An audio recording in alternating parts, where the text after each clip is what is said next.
তারা হচ্ছে আওয়ামী লীগের চর, তারা গণতন্ত্রের বিরুদ্ধে। যারা চপ্পুর সঙ্গে মিস্টার ইউনূসের তুলনা করছেন পরিস্থিতিটা, তারা জেনে বুঝেই শয়তানি করছেন।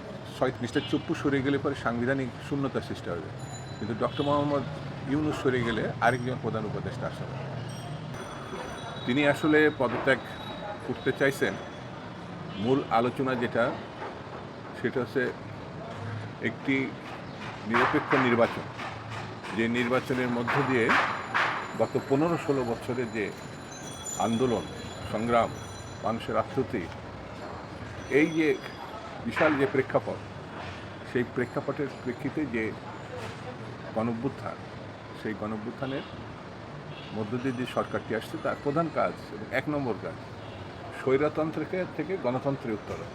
আর গণতন্ত্রের উত্তরণ নির্বাচন ছাড়া দ্বিতীয় কোনো পথ নয়।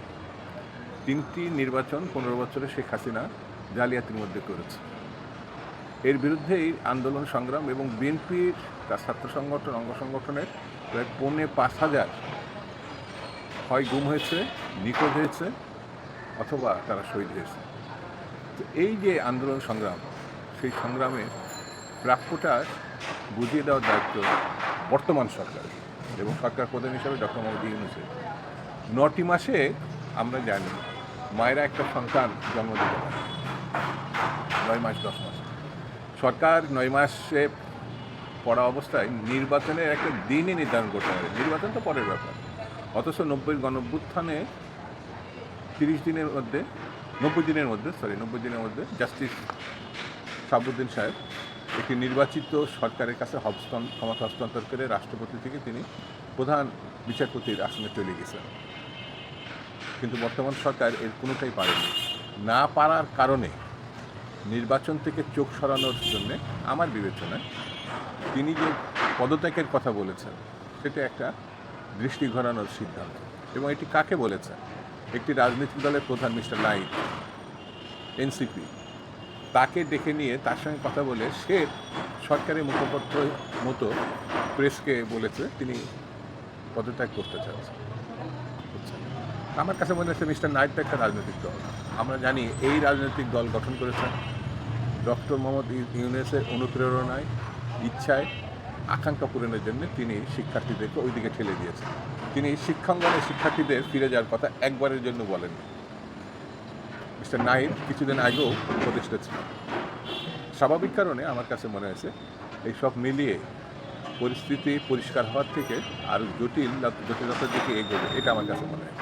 বাংলাদেশে এক ধরনের মানুষ তৈরি হয়েছে যারা না বোঝে গণতন্ত্র, না বোঝে সংবিধান, না বোঝে আইনের শাসন, না বোঝে রাজনীতি। ভয়ঙ্কর এই গোষ্ঠী। এই প্রশ্নটা তার সঙ্গে সম্পৃক্ত। মিস্টার চপ্পু আর প্রধান উপদেষ্টা এক জিনিস। মিস্টার চপ্পু সরে গেলে পরে সাংবিধানিক শূন্যতা সৃষ্টি হবে, কিন্তু ডক্টর মোহাম্মদ ইউনূস সরে গেলে আরেকজন প্রধান উপদেষ্টা আসবে। কারণ হচ্ছে এমন, মিস্টার চপ্পুকে নির্বাচিত করতে পারে পার্লামেন্ট।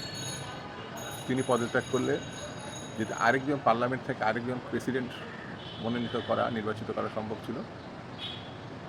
পার্লামেন্ট নাই। পার্লামেন্ট না থাকার কারণে স্পিকারও নাই, তিনি পদত্যাগ করছেন।